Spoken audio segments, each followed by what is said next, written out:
Welcome to Our Culture to the World. Come with me, meet new people, and learn from their experiences in this episode of Our Culture to the World. My guest today is Dr. Joseph Farquharson, and he's from Jamaica. And so I'd like him to introduce himself before we get to chatting. Okay, thanks very much. First and foremost, thanks for having me on the program. Very excited for the conversation we will have on language.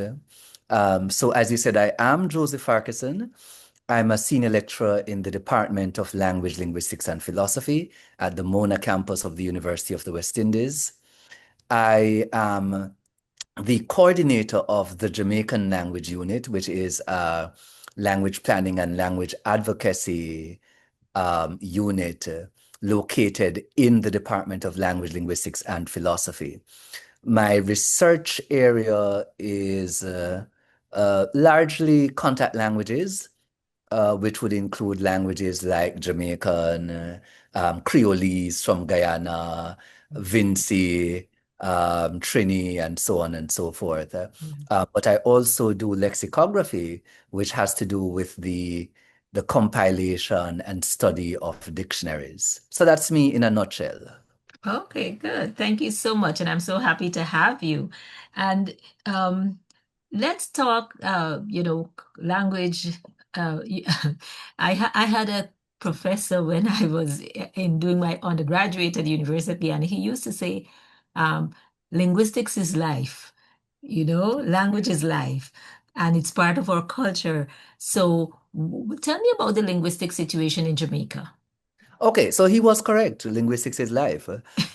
Um, and we say linguistics is life. What we mean really and truly is that language is life. Mhm.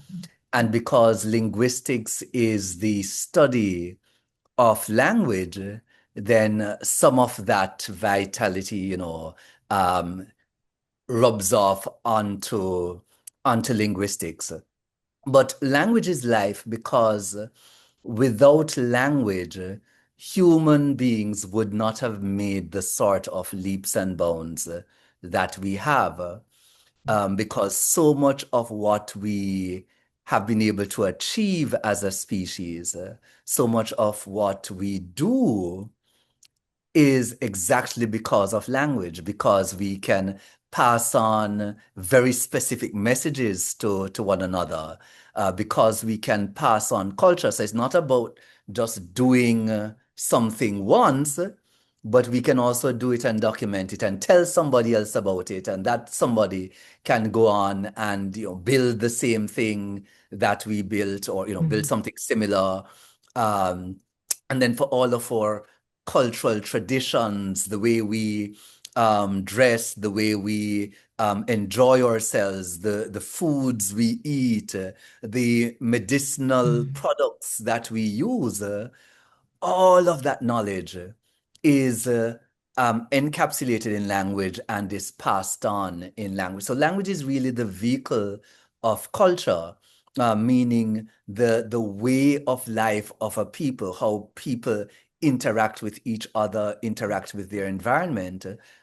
So without language, that would be very, very difficult to do. So yes, Mhm. linguistics is life because language is life. In Jamaica, the language situation is really a situation where there are multiple languages, um, and those multiple languages play different roles in the lives of the people. Some play a greater role than others in different people's lives. But in Jamaica, the official language is English. English is the sole official language. It doesn't get that official status from any legislation. So there's no law in Jamaica that says the official language of Jamaica is English. But it's really because of our colonial legacy. History, right? Yes, Mhm. and that is something that Jamaica shares with a lot of post-colonial societies, Mhm. where there is a de facto official language. De facto there meaning that that is what it is in reality, although by law, there's nothing on the books that says so. Right. Now, because English is the official language, English is the language that is used by the state in carrying out all of the functions of the state. Mm, And that would be education, healthcare, justice, and so on and so forth. mm, And that is how the state communicates officially with its citizens. mm, Problem though, although the country is officially English, the state is officially English, the majority of Jamaicans speak what we as linguists refer to as an English-related Creole language mm, or an English-related contact language. It is English-related because it, if we go back in history, there is some connection between it and English. As to what that connection is, we don't really know. We think we know, but we mhm, don't really know. But we know that English people were here, at some distant, point in the past.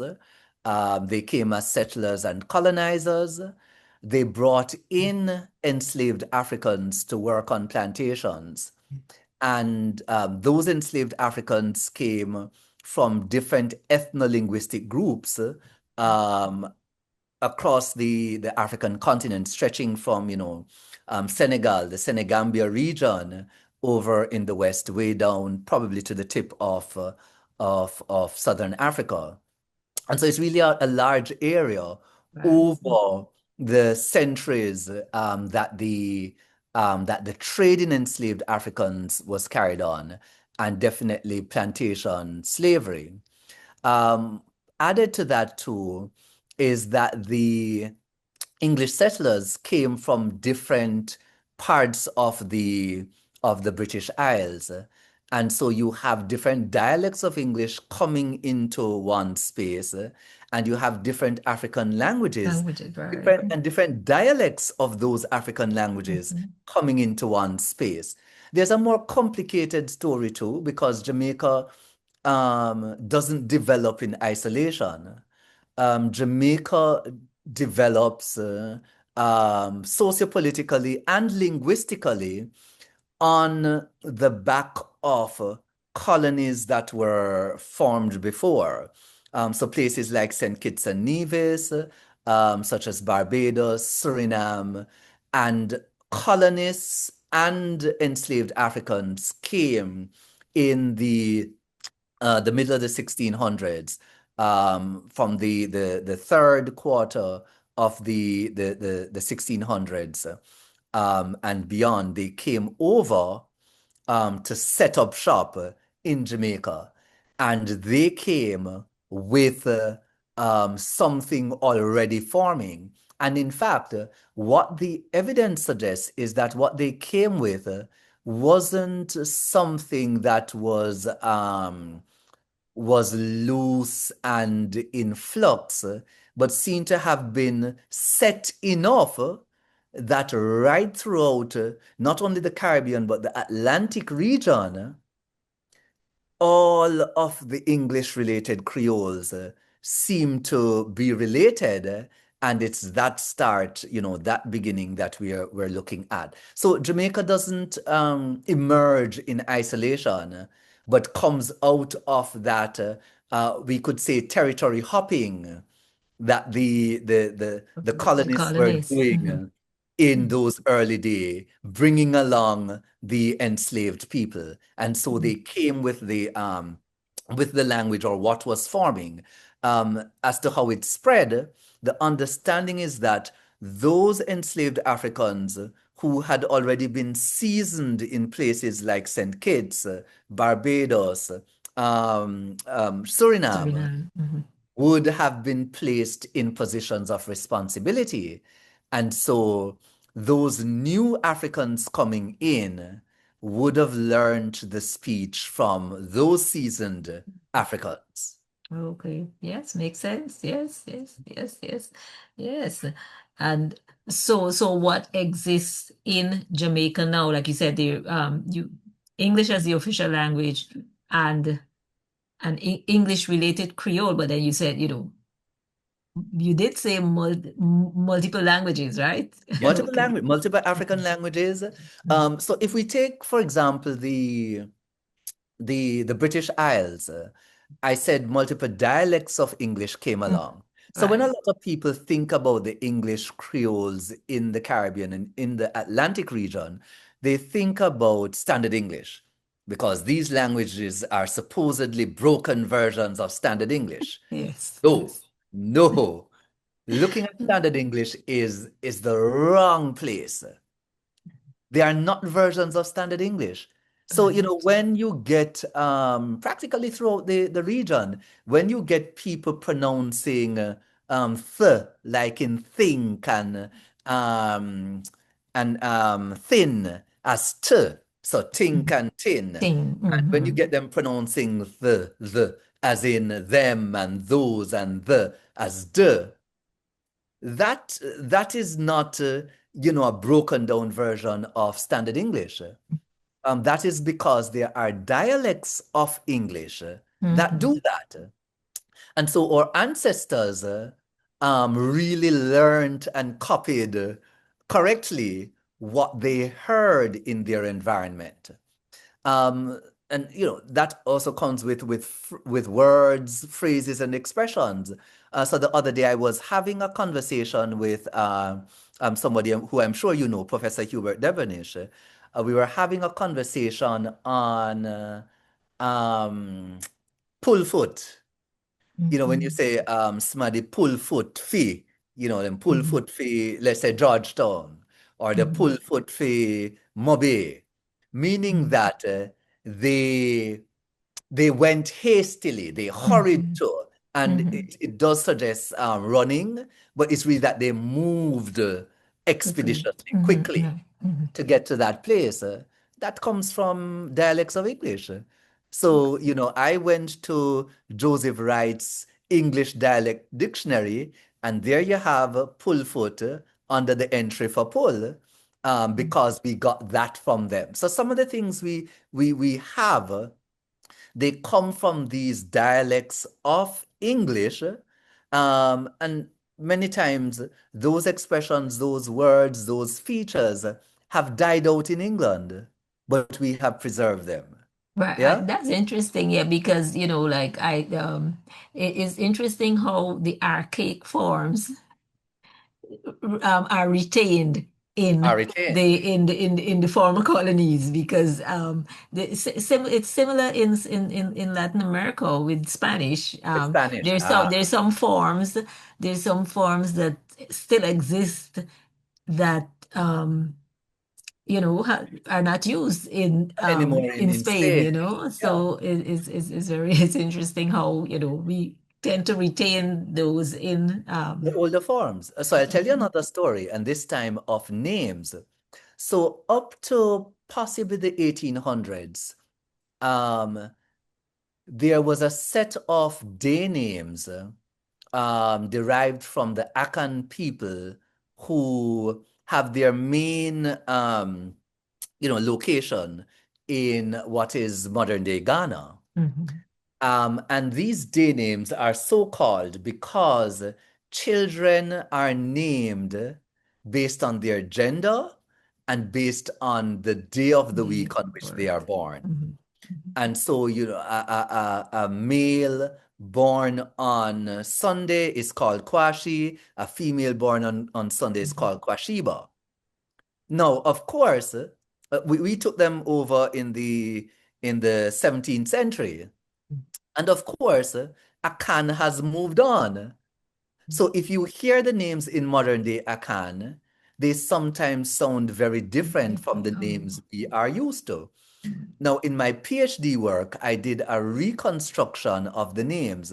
So I took the Jamaican forms, I took the forms from several other Caribbean territories, and I did a reconstruction of the older forms. And what you found is that the Jamaican and Caribbean forms tend to be much closer to what the original forms would have looked like, would have sounded like. Yeah? I just want, could you, excuse me, could you just give me one example of what is an older form and what is a modern form, if you if it you know if it, you can bring it to mind right away? Okay, so I believe in several dialects of Akan, it may be for a male born on Wednesday. The name is Kweku. Mhm. Kweku. In Jamaica, the name is Kwaku. We have a proverb that says if you can't catch Kwaku, you catch him short.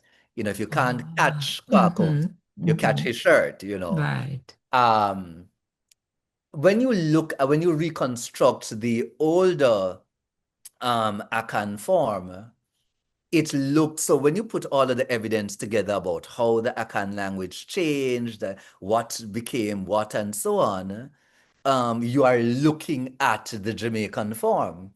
Ah, okay. Mm. So it means that if you want to know what many African languages looked like in the Back. 17th century, you Mhm. have to come to the Caribbean. Right. Yeah. Okay, okay. And Yes. that's a very common thing with diasporas. And it may be too because in diasporas, people have this longing for home and they romanticize home. So this is Mhm. how we talk back home. Mhm. And they are talking how they talked when they left home 50 years ago.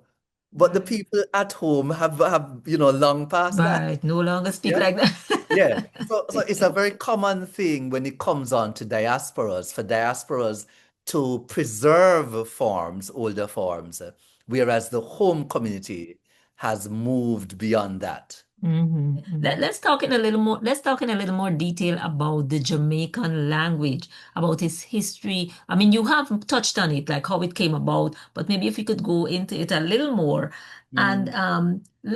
and what should we call it? Because I've heard Jamaican Creole, I've heard Patois. So, tell me if you can give us a little more of the history and what we should really call we know, like you said, English is the official language, but many Jamaicans, the vast majority of the Jamaicans, Mm. um, speak what I would call Creole, but what do you call it? And tell us about the history. Right, because you've asked about the history, let me deal with the history first. Right. And by the time we get done with the long history, you may have to ask me the other part of the question again. So Okay, no problem. Um, so after that early period, when um, English settlers come over to Jamaica and they take over from the Spanish, and more settlers come.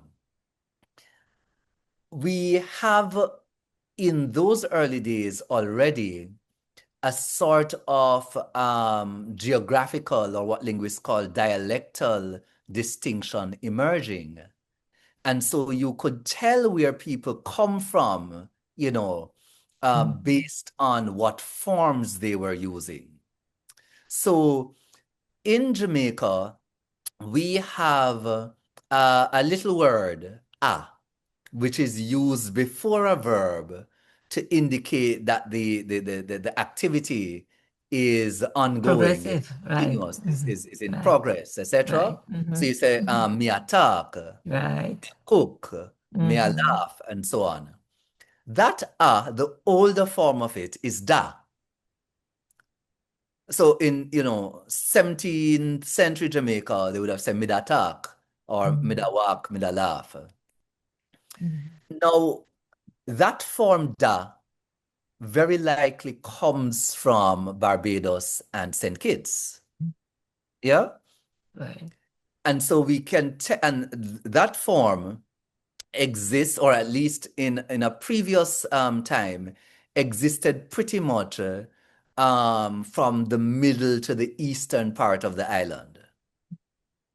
But we also have de. So where I come from, instead of da or we say de. Now, The how do walk. we come to today? We have de because in the late 1660s and possibly the early 1670s, English colonists came from Suriname, where they used they, to Jamaica. In fact, there was more movement than that. So at that time, Suriname was held by the English and New Amsterdam, and I'll reveal the identity of New Amsterdam in a couple seconds. New Amsterdam belonged to the Dutch. And coming out of a treaty, they decided to do an exchange where the Dutch took Suriname and the English took New Amsterdam and renamed it to New York. Yeah? And this is why, until today, although Suriname is officially Dutch, the Creoles spoken in Suriname are English-related Creoles, so Sranantongo, Saramacan, and so on and so forth. So in Sranan, they have de and e. And the people who came from Suriname mostly settled in eastern Jamaica, which is where this de form comes. So we have a whole northwestern zone where de is used as the progressive marker. Okay. And then people also came from Nevis, and they settled in eastern Jamaica at the very tip of the island. And how do we know? We have the historical records that they came, but in Nevis, they use min as the form of the past marker, where some other places use ben or bin. So me ben go for I went, or me bin go for I went. In Nevis, they say mimingo. mimingo. Mimingo. Yes, Okay. yes. And in this very small area in eastern Jamaica, in the parish of St. Thomas, they use min. So already we see differences emerging depending on where exactly people. So the structure of the language is largely the same, but they may use different forms. Right, like Yes? regional dialects, you would Yes. say. Yeah. Yeah. Later on, so I'm going to fast forward. More Scottish people come, and more people come from all over the African continent. So more speakers of Akan, more speakers of Yoruba, Igbo, Wolof, and so on and so forth. And that adds to the mix. But it seems as if those people mostly add words to the language. Like Um, lexicon, vocabulary, vocabulary, right? vocabulary. Um, it appears that the structure, the grammar, the syntax of the language was pretty much set. Yes, things are changing as languages do, but we're not having drastic change. It's not like the Wolof people come and they take the language in a completely different direction. Yeah, but people Right, seem right. to be learning what was set by the earliest population and adding words and making minor changes. Then Okay. in 1838, when there was emancipation, Emancipation.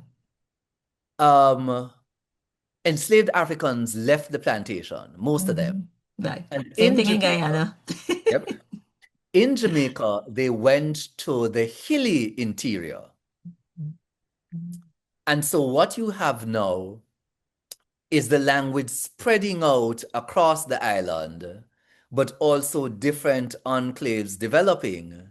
And as those communities become somewhat isolated, their many forms become fossilized, and they also develop new things. And then you have more dialectal differences emerging. But also in that period, something else, another interesting thing is happening because the British bring in Indians and then Chinese as indentured laborers. Right, right. And those indentured laborers learn not English, but they learn the Mm, Jamaican language. mhm, Now, we don't have studies that look at the impact that they had on the structure of the language, but we know that they added lexical items. mm, And then, of course, in areas that you have high concentrations of Indians or high concentrations of Chinese, you have higher concentrations of vocabulary items, of words in, that particular regional variety of Jamaican. right, right. And Mhm, that continued from that period in the 1800s until the early 1900s. But something else started to happen in the 1800s, and that is outward migration, especially as Jamaicans went in search of labor to places like Panama, Costa Rica, mm, right. Cuba, and so on. And in many of those places, if not all of those places, you have communities that were set up largely of Afro-Caribbean people, many Mm. of them, a significant number of them being From Jamaican, Jamaica, right. but Mm. also from other places like Trinidad and Tobago, Barbados, etc. Barbados. And so you Mm, have English-related Creoles in places like Panama, Costa Rica, San right. Andres, Mm, and so on, and Cuba. Um, so a fascinating history. So the global spread of Jamaica started from the 1800s. mhm, Um, and then in the 1900s, especially during the period of adult suffrage and independence, when Jamaicans started to get more opportunities to determine their own selfhood, um, things started to change because whereas the language was denigrated for, a good part of its history, people started to talk in that period about Jamaican being a language and not being something that speakers needed to be ashamed of. And so you had activists like Louise Bennett, otherwise called Miss Lou, Ashley Clark, sorry, who worked who did significant work with the Institute of Jamaica, and several others who were saying, hey, this is our language, this is our culture. And so the tide started to change. And then came the, the globalization of Jamaican popular music. And from the 1970s onwards, much of that popular music has been in the Jamaican language. And so the Jamaican language um, went to the rest of the world um, in the lyrics of songs, but also on the tongues of people who had migrated. right. Mhm, There's the Empire Windrush generation in the mhm, 1950s. There are people migrating to places like Canada and the USA, first and foremost as seasonal workers, and then some of them, become permanent residents. mhm. And so there has been this spread.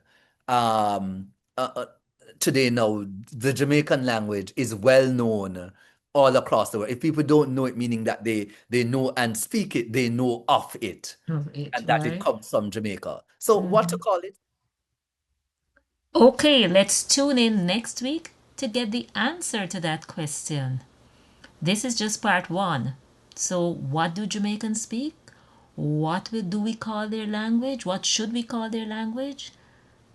Be sure to tune in to hear the answer to that question as this conversation continues. In the meantime, like, share, and subscribe. Bye now.